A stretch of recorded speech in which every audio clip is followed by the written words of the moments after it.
penistaan paling radikal. Mau mendakwahkan sebuah kepercayaan tapi mendompleng agama. Sudahlah, kalau memang dagangan ini nggak laku, ganti warna, ganti casing, ganti kemasan. Ahmadiyah itu dengan terang-terangan di Car Free Day itu dia buat aktivitas, jual buku segala. Nah, ini tidak ditindak oleh aparat. Ahmadiyah bukan Islam.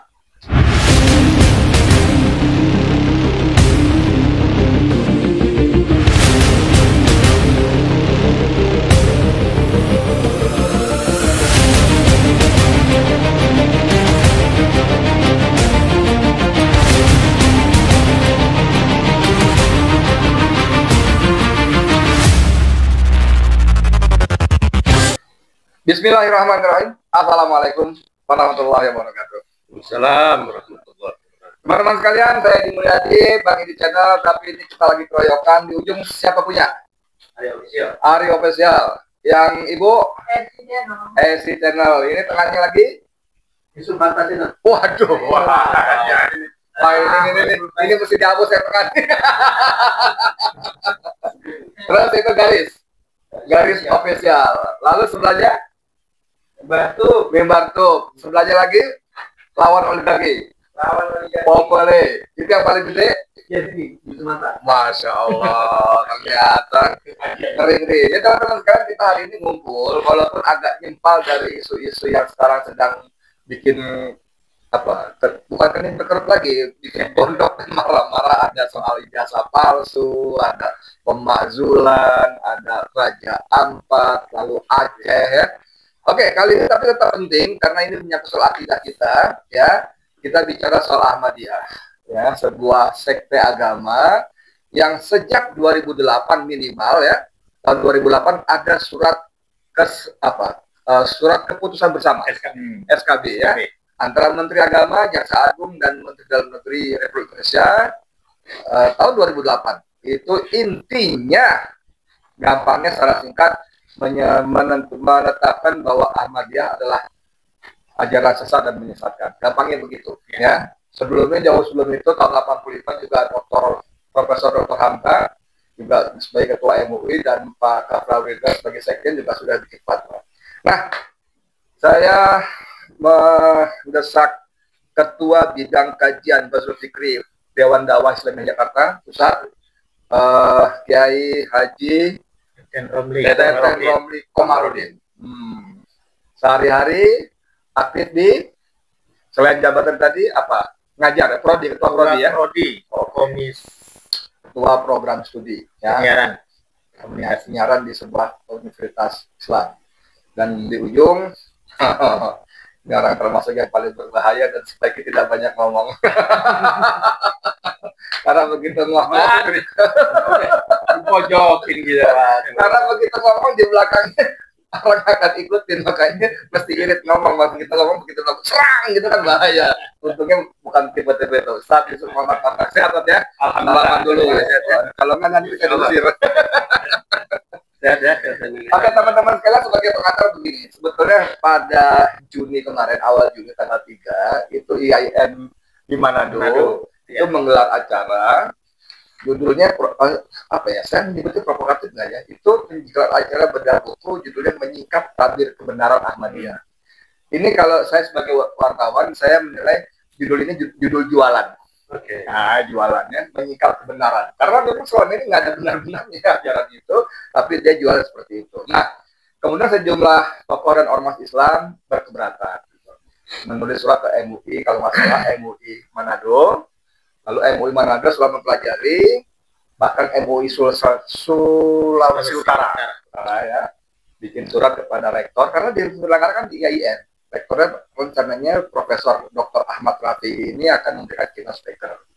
Alhamdulillah dengan izin Allah, setelah mendapat surat dari MUI Manado dan Sulawesi Utara, rektor membatalkan. Nah, setelah itu bunyi-bunyilah gitu. Oke, ini itu kita minta Profesor Teten dulu. Profesor ya.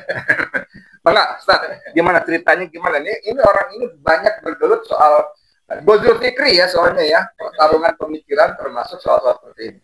Baik. Bismillahirrahmanirrahim. Hamdan wa syukran lillah Nusalli wa nusallim ala Rasulil Karim. Wahayyikum bi tahiyatil Islam, tahiyatan mubarakah.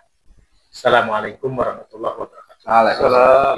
Orang tua kami, Ustaz Yusuf Martak dan abang kami, Abang Edi yang sudah sangat populer ya dalam dunia media sosial kita. Minta diedit lagi gitu.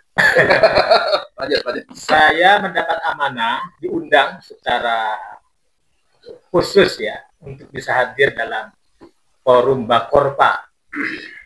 Yang pertama, undangan langsung dari Pak Kiai Yusuf Martak sendiri, dan yang kedua dari Prof. Utang Ranuwijaya.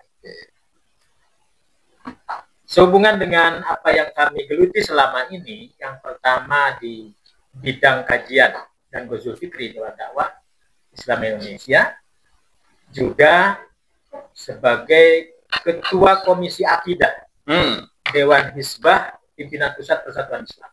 Oke. Dan tidak lupa pula, ini warisan dari orang tua kami, Ayahanda Kiai Haji Muhammad Amin Jamaluddin LPPI ya, dengan LPPI yang sudah memberikan keteladanan terkait pemaknaan hadis Nabi Shallallahu Alaihi Wasallam.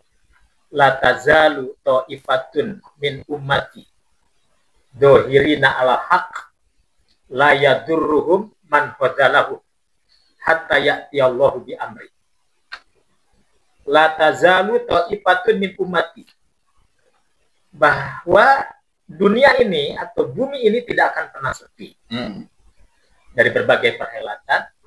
Namun di samping perhelatan akan ada ta'ifatun min ummati, sebagian dari golongan umatku yang zohirina ala haq, selalu mengibarkan ala haq. La yadurruhum man hodalahum, tak peduli dengan siapa yang menggunjingnya.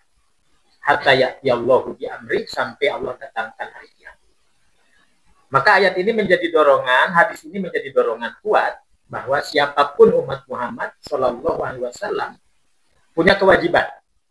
LPPI itu apa ya? Lembaga Pengkajian dan Penelitian Islam. Oke. Dan ini merupakan lembaga yang recommended sejak Allah Yarham Dr. Muhammad Nasir agar lembaga ini betul-betul dipelihara. Begitu. Dan alhamdulillah sampai hari ini LPPI masih berjalan. Oke. Terkait bukan isu ya, fakta di lapangan, yakni hidup suburnya kembali paham-paham keagamaan wabil khusus Ahmadiyah. Kami sudah meresponnya dalam buku khusus, ini bukunya. Oke. Ahmadiyah di Indonesia, data dan fakta. Jadi kami tidak ingin berdusta, tetapi kami ingin menyajikan fakta. Bahwa dari perjalanan panjang sejak awal masuknya gerakan Ahmadiyah ke Indonesia, saya termasuk yang hadir mendapatkan perintah khusus dari Sekjen Dewan Dakwah Islam Indonesia Pusat, khususnya Al-Ustadz Haji Hussein Umar. Oh, zaman itu ya. Waktu itu, untuk bisa hadir bersama tokoh Ahmadiyah yang sudah keluar. Oh, sudah. Ya. Isap, tobat. Ya, yang sudah bertobat. Namanya Pak Ahmad Haryadi. Di mana Pak Ahmad Haryadi ini sama-sama kita tahu, kita bisa baca buku-bukunya, tidak kurang. Ada 3 buku yang populer di zamannya terkait mubahalah. Oke.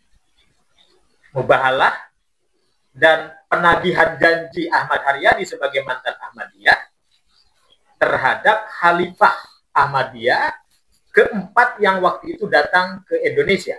Oh, itu tepatnya di Hotel Regent. Pemimpin tertinggi disebut Khalifah. Ya, sekarang Khalifatul Masih. Ya. Jadi yang datang ke Jakarta disambut di Hotel Regent waktu itu zaman Ketua MPR Bapak Profesor Amin Rais. Atas undangan Amin Rais. Dulu Makanya ini aja. Nakal. Sependek yang saya tahu waktu itu yang mengadakan Profesor Dawam Raharjo. Oh, Dawam. Ya, dengan lembaganya diundang dan mendapatkan persetujuan, dan RI 1 pun zaman Kiai Haji Abdurrahman Wahid juga sepertinya apa artinya lampu hijau. merestui. Iyalah, Maka hijau lah. jadilah.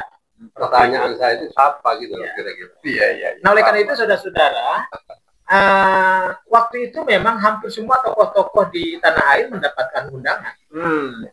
Baik pimpinan pondok pesantren, pimpinan ormas, para kiai Oke. dapat undangan. Oke. Waktu itu Kiai Haji Ahmad Khalil Ridwan, Oke. beliau masih aktif di Majelis Ulama waktu itu. Oke. Mungkin Pak Yusuf Martak mengetahui hal ini. Dan Pak Hussein Umar sendiri waktu itu sebagai sekjen menyatakan bahwa sebaiknya rekan-rekan para ulama ini, para tokoh Islam itu tidak hadir. Kenapa? Oke. Karena kalau hadir ini menjadi Legitimasi ya. iklan gratis, menunjukkan kepada dunia bahwa ulama-ulama kita menerima kehadiran. Oke. Dan acara ini adalah acara internasional dalam rangka memunculkan kekuatan mereka 25 tahun keberadaan Ahmadiyah masuk ke Indonesia. Oke, sebentar, saya potong. Sebagai pengantar saya kira sudah cukup. Sekarang tadi terakhir kalimat-kalimat terakhir saya tadi mengatakan bahwa ini adalah untuk mempromosikan kehadiran Ahmadiyah. Bahkan Sekjen Dewan Dakwah Ustaz Hussein Umar kala itu menyarankan untuk tidak hadir. Ya. Nah, ini kan pertanyaan kita, kenapa jangan sampai hadir? Kenapa dianggap melegitimasi? Ada apa yang salah dengan Ahmadiyah? Baik. Kalau dalam tradisi hukum Islam, kita mengenal ada ijma. Ya. Oke. Kesepakatan ya. Walaupun definisi yang dipilih para ulama muktabar, al-ijma'u innama huwa ijma'us sahabat. Ijma yang diterima adalah ijma sahabat. Tapi bukan berarti tidak ada ijma lain selain ijma sahabat. Oke. Ketika persoalan-persoalan umuruddin itu berkembang, maka definisi ijma bergeser. Ittifaqu ummati Muhammadin sallallahu alaihi wasallam fi kulli amsorin. Jadi kesepakatan umat Nabi Muhammad sallallahu alaihi wasallam di semua tempat. Nah, di semua tempat untuk mensepakati suatu keputusan, di mana putusan ini harus memiliki kriteria yang sama dan persoalan yang memang sama. Nah, ketika berbicara soal konsep teologi Islam, Islam memiliki konsep teologi yang sangat jelas, rukun iman, rukun Islam, dan ada hal-hal yang memang sudah established, disepakati, dan tidak bisa keluar dari keestablishan tersebut. Apa itu? Ya, meyakini rukun iman, rukun Islam. Meyakini Al-Quran sebagai kitab suci dan tidak ada kitab suci tandingan yang lain. Kemudian, turunnya Nabi akhir zaman dan tidak ada Nabi yang lain setelah Nabi akhir zaman. Ada khataman Nabi. Nah, jadi Khotamun Nabiyyin merupakan sesuatu yang sangat prinsip dan tidak bisa diganggu juga. Ulama ittifaq, ulama sepakat dari zaman ke zaman. Baik. Jadi karena dalam ajaran penting Ahmadiyah itu masih mengakui ada Nabi lain setelah Nabi Muhammad SAW, maka di situ dianggap poin penistaan paling radikal, dan itu memang persoalan sangat serius. Oke, ya. saya sekarang ke Ustaz Yusuf Martak dalam kapasitas sebagai Ketua Umum Bakorpa, Badan Koordinasi Penanggulangan Penodaan Agama. Ustaz Yusuf Martak melihat ini ada gejala-gejala ya. Maksud saya begini, begitu Rektor IAIN Manado membatalkan atas saran dari MUI Manado dan Sulawesi Utara, ada perlawanan dari kelompok-kelompok yang kita tahu bahasa gampangnya nggak ngaji lah. Setelah saya mohon maaf ya, nggak ngaji. Kalau ngaji masih nggak begitu lah gitu kan ya. Nah ini kan ada perlawanan-perlawanan dan ini mendapat tempat, mendapat porsi yang lumayan bagus dari media kita, terutama media mainstream ini sebagai makanan yang bagus. Kalau saya melihat ini kan ada bukan sesuatu yang berjalan begitu rupa, tapi ada sebuah desain, ada sebuah upaya-upaya. Gimana sebagai Ketua Umum Bakorpas? Jadi begini, kita ini kan selalu jargon-jargon yang diangkat itu adalah kerukunan. Kerukunan antar umat beragama, kalau urusannya agama. Lalu urusan yang lain nanti ada lagi kerukunan antar bangsa. Sekarang pertanyaannya, kenapa tatkala kita berhadapan dengan agama lain, Nasrani, Katolik, dan lain sebagainya, kita tidak mempermasalahkan? Karena jelas keberadaannya dia adalah sebuah agama, bahkan lebih ekstrim dibanding katakan Ahmadiyah. Ahmadiyah cuman masih main di seolah-olah ada agama, ada nabi lain. Nah, kalau Nasrani ada Tuhan lain makanya. Iya. Tuhannya lain, banyaklah hal-hal yang sifatnya jelas. Lebih prinsip lagi ya. Lebih prinsip. Tapi kita tidak masalah. Karena itu agama sendiri. Agama sendiri. Nah, ini sekarang mau menyiarkan, mau mendakwahkan, ya sebuah kepercayaan, tapi mendompleng agama lain. Dan berikutnya fundamental yang umat orang yang akan mengamalkan agama Islam itu adalah syahadatain, mengucapkan 2 kalimat syahadat. Nah, kalau adan muncul lagi ini si gondrong ini, iya kan nanti bukan syahadatain, nanti jadinya 3 lagi nanti kan. Iya kan, kalau muncul lagi 4, wah ini repot. Nah, jadi dalam arti kata, bahkan kalau yang saya baca dari himbauan atau pernyataan sikap atau apalah pernyataan sikap bersama itu bahkan sampai menginginkan SKB 3 menteri dibatalkan dan sebagainya. Jadi hanya karena punya keinginan dan syahwat tertentu. Nah, ini kalau terus dibiarkan begini, nanti kasihan rakyat, masyarakat ini tidak tahu mana yang sebenarnya. Jadi jelas kalau mau menyebarkan satu aliran, jelaskan ini bukan Islam. Tapi mirip Islam. Nah, silakan. Tapi bukan Islam. Ya. Nah, mungkin kalau nabinya ini sudah meninggal, ganti istrinya atau anaknya, nggak apa-apa, silakan. Jadi jangan sampai putus. Dilakti nabi. Nah, dan kata gitu kan. Sama juga ada yang lain macam Syiah dan sebagainya. Selalu mengedompleng kepada Islam. Nah, di sinilah itu tidak ada akhir-akhirnya. Jadi saya jelek-jelek begini, saya pernah juga. Nggak jelek ya? Enggak. Jadi, saya pernah satu periode di MUI. Saya melihat ya, yang tadinya kan waktu saya masih di luar selalu saya mendapat informasi MUI itu begini, MUI itu begini. Ternyata untuk membahas satu masalah itu tidak semudah itu. Perlu melakukan kajian, ada komisi kajian, ada komisi fatwa, ada komisi dakwah khusus dan lain sebagainya. Jadi rekomendasinya jelas. Nah, kalau ini terus mau dibatalkan oleh LSM ini, nah ini saya menjadi bertanya, apakah ini yang disampaikan oleh Prabowo bahwa dia membahas pada LSM-nya didanai oleh asing? Karena apa? Masuk tuh barang. Ya, karena apa? Kalau ada gerakan-gerakan LSM yang memecah belah, mengadu domba, barang yang sudah rusak mau dihidupkan, barang yang salah mau dibenarkan, ini pasti ada unsur-unsur pendana di belakangnya. Saya tidak menyatakan ini ormasnya A, LSM-nya apa, tapi inilah makanya insya Allah pertemuan hari ini itu tidak ada tujuan kemana-mana, hanya mencerdaskan anak bangsa ini, wabil khusus umat Islam, bahwa tidak perlu ada terpengaruh. Dan saya yakin ini dagangan nggak laku. Nggak laku, karena bagaimana orang yang sudah, yang orang baru saja, yang mu'alaf saja, yang baru mengucapkan 2 kalimat syahadat, iya kan, ini dia mau masuk Islam saja yang dipelajari sama dia ada 2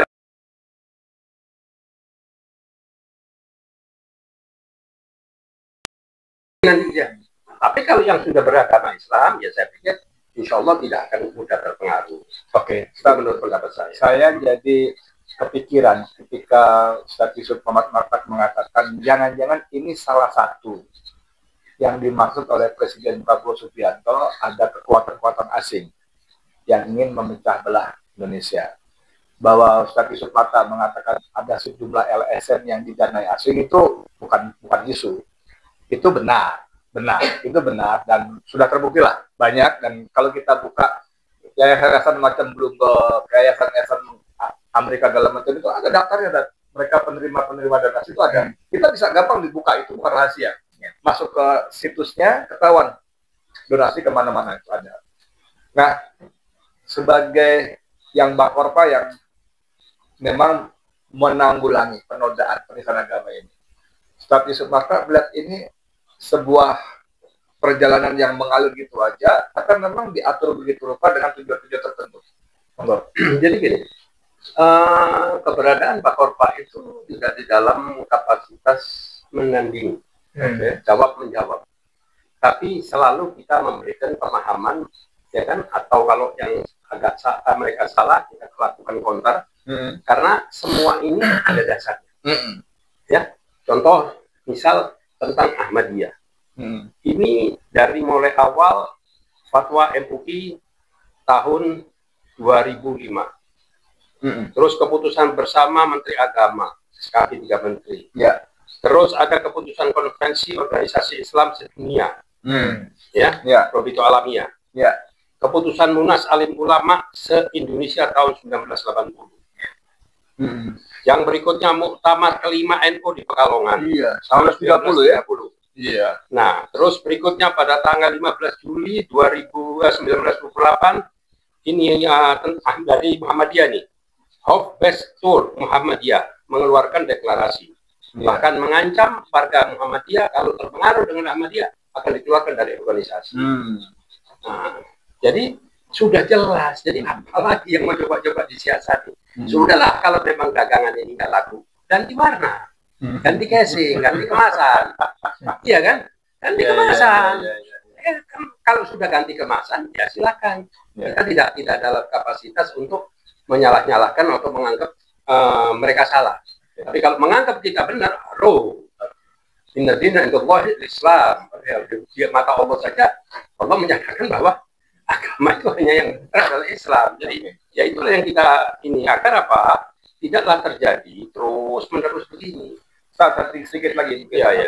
Jadi ada orang-orang yang menentang sikap semacam Ustadz Yusuf Marta, Ustadz Teten, dan para tadi komisaris besar tadi yang memvonis bahwa Ahmadiyah adalah ajaran sesat dan menyesatkan.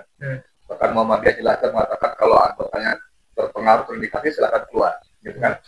Itu dianggap melanggar HAM, melanggar konstitusi kita pasal 28 yang memberikan kebebasan untuk meyakini beribadah segala macam. Seperti semacam gimana komentar? Bagaimana dibilang itu harus dilindungi oleh kebebasan beragama atau Komnas HAM dan lain sebagainya? Lalu itu penistaan. Oh, dua barang yang berbeda ya? Penistaan. Menyatakan setelah Nabi Muhammad ada Rasul, ada Nabi lagi. Dan ini bagi masyarakat atau pemirsa yang mendengar ini semua pertemuan ini, diskusi ini, mungkin tadi saya hanya membacakan judul-judulnya. Silakan kalau memang mau mendapatkan secara detail ini apa. Nah, itu ada di press release-nya Bakorpa yang akan beredar hari ini, insya Allah. Bagus. Oke, saya kembali ke Ustadz Teten. Ustadz Teten, saya di tangan saya ada SKB 3 Menteri, Menteri Agama, Jaksa Agung, dan Mendagri ya tahun 2008. Ini ada poin kedua menarik nih, masuk barang yang seperti Ustadz Yusuf Marta sampaikan tadi, memberi peringatan dan memerintahkan kepada penganut anggota dan atau anggota pengurus Jamaat Ahmadiyah Indonesia (JAI) sepanjang mengaku beragama Islam, sepanjang mengaku beragama, saya kasih garis merah.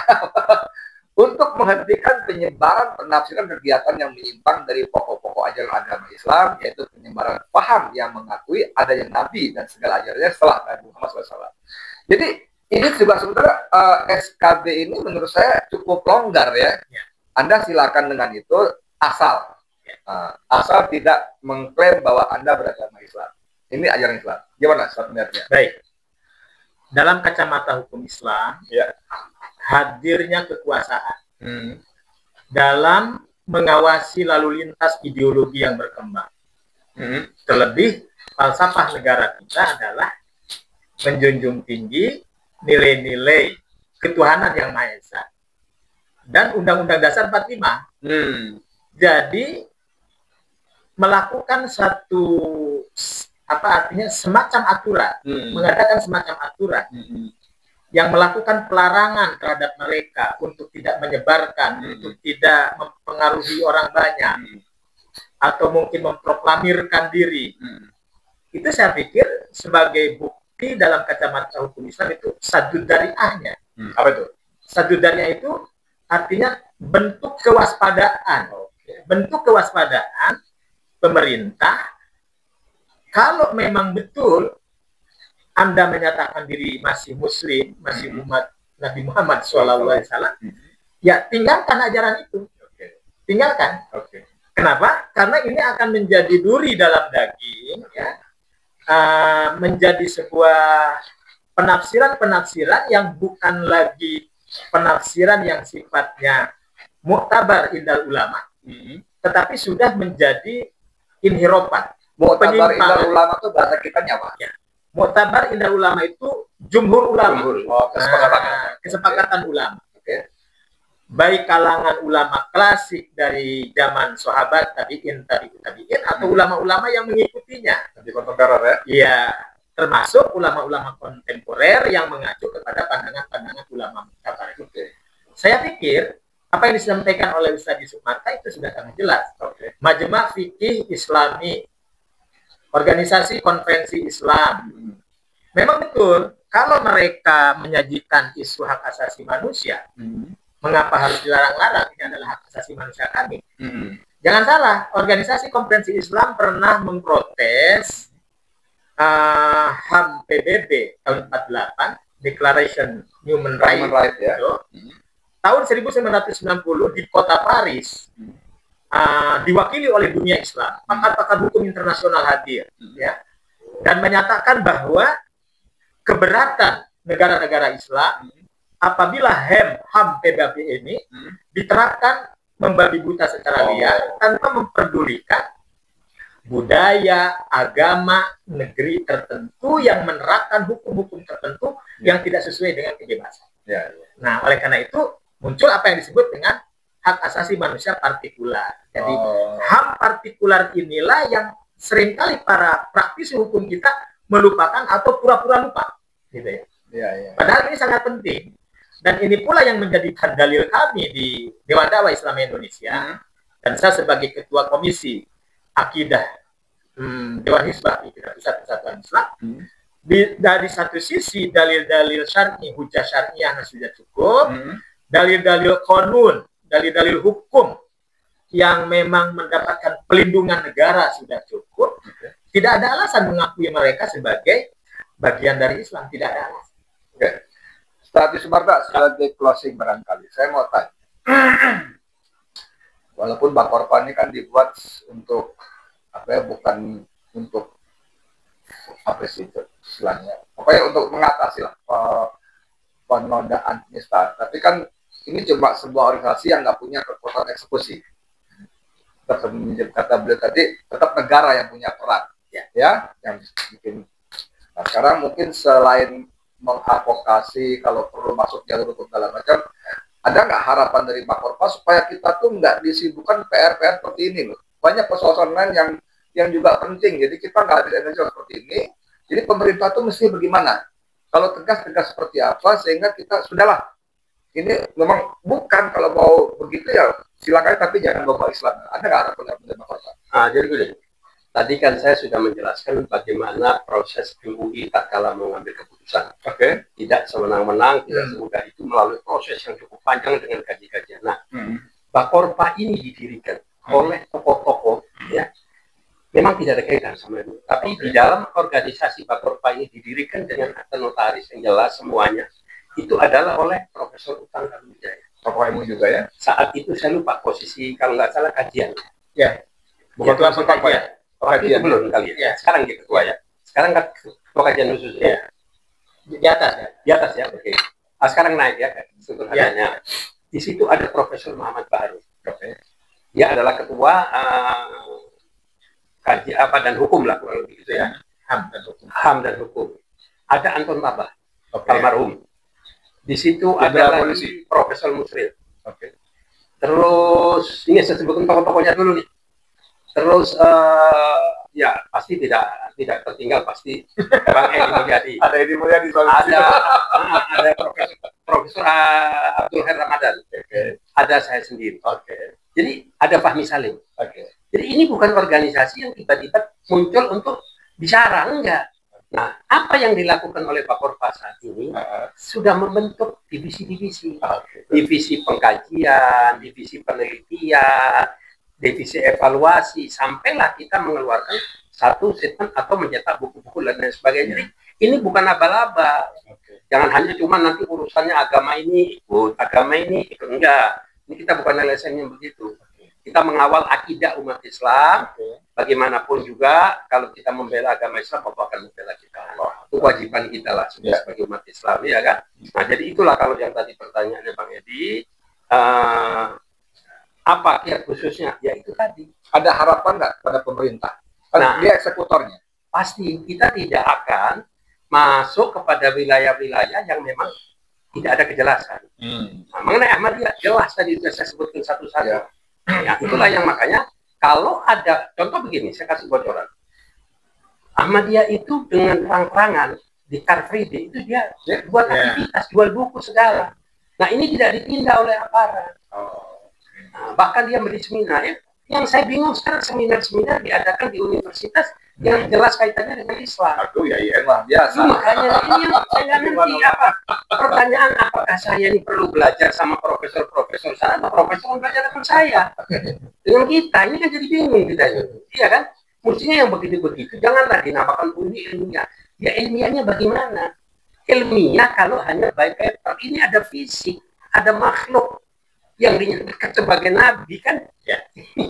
Ini makanya saya bilang ini masyarakat ini kasihan kalau menghadapi di potong. Ya, apakah SKB 3 Menteri yang tahun 2005 ini masih kurang cukup? Artinya harus diterapkan di lapangan gitu kan? SKB-nya sudah bisa jadi landasan sebetulnya, tapi kan seperti pada kutip mandul di lapangan. Gimana? Kalau tidak salah, saya mungkin lupa atau kalau tidak salah di dalam SKB itu masyarakat berlaporan. Kalau ada pelanggaran-pelanggaran, kalau tidak salah. Bahwa warga masyarakat wajib menjaga dan memelihara kerukunan umat beragama menciptakan. Oke. Ada ya. Oke, jadi gimana ya? Udah cukup ini aja, tinggal pelaksanaannya atau bagaimana? Ya, jelas kalau ada penyimpangan-penyimpangan, kita akan memberikan informasi kepada lapangan dan lain sebagainya. Makanya seperti peristiwa Manado sampai dibatalkan karena acuannya hanya SKB. Jadi kalau Ahmadiyah mau berjuang habis-habisan, mau hidup kembali atau mau lebih eksis, ya silakan SKB dibatalkan dulu. Nah, pasti nanti dari umat Islam atau dari yang semua tadi itu yang hingga terbitnya SKB pasti nanti akan protes. Nah, maka itulah tadi yang saya bilang, kenapa sih kok ada LSM ini kayak begini? Kalau nggak ngerti tentang agama, jangan ikut-ikut. Jangan saya bilang, mereka nggak ngaji. Oke, sebagai closing, gimana? Jadi, upaya kami di Dewan Dakwah Islam Indonesia khususnya sudah menempuh jihad konstitusional. Jadi, kita tidak bermain-main dengan hukum. Kita sangat menghargai hukum dan kita sangat menghargai bahwa Negara Kesatuan Republik Indonesia itu tidak serta-merta didirikan begitu saja. Perjuangan mesti integral yang kita bina bersama itu kan bukan main-main, sesuatu yang harus kita pelihara. Maka perjuangan ideologi pun kita menempuhnya jalur hukum. Ketika mereka mencoba untuk menggoyang, melakukan pergeseran tafsir Undang-Undang Nomor 1 tahun 65 terkait penodaan agama, yang mereka merasa keberatan, bukan hanya Ahmadiyah, ternyata yang di belakangnya banyak gitu ya. Dan mereka mengundang ahli-ahli dari berbagai disiplin ilmu yang bisa menguatkan sebagai pihak pemohon. Kami sebagai pihak terkait juga menyiapkan juga sebagai bantahan, sebagai argumen hukum bersama aliansi hukum ya advokat muslim yang di bawah pimpinan Pak Abdullah Al-Katiri. Ya ini bareng-bareng 15 kali persidangan waktu itu tahun 2018 di MK. Dan saya ikut juga menulis naskah pembelaannya, nanti bisa dibaca tulisan saya, judulnya Khotamun Nabiyyin. Ya, Khotamun Nabiyyin. Apa di sini? Nah, di sini tulis nih ada Khotamun Nabiyyin, keimanan yang terus digugat. Khotamun Nabiyyin, keimanan yang terus digugat. Alamat. Ini pengantar saya di buku Lembaga Pengkajian Penelitian Islam.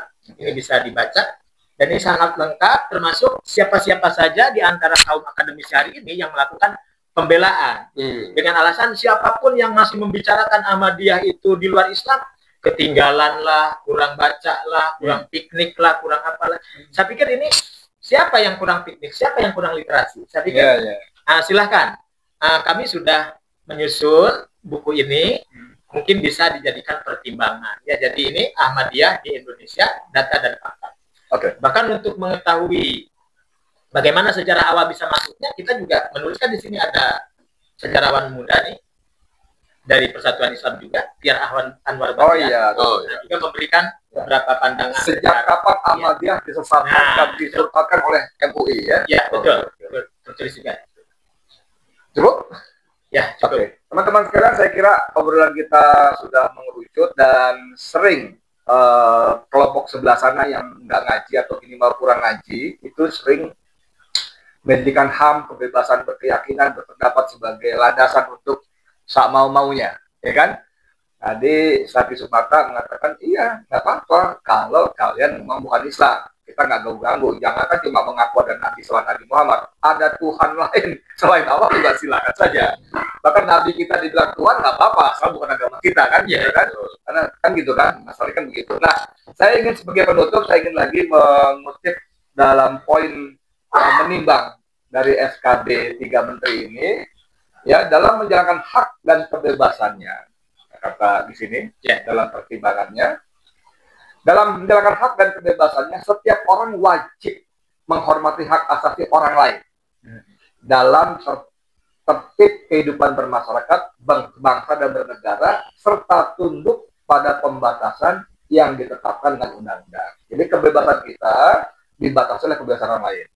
Jangan sampai kayak Charlie Hebdo kan di Perancis kan bikin bolak-balik tabloid itu kartunnya Nabi bolak-balik walaupun udah segala macam. Dan lebarkan kebebasan berpendapat. Kita bukan seperti itu. Mudah-mudahan bermanfaat dan seperti dalam thumbnail saya, Ahmadiyah bukan Islam. That's point. Ya. Saya Dimnadi. Assalamualaikum warahmatullahi wabarakatuh. Assalamualaikum warahmatullahi wabarakatuh. Terima kasih. Terima kasih.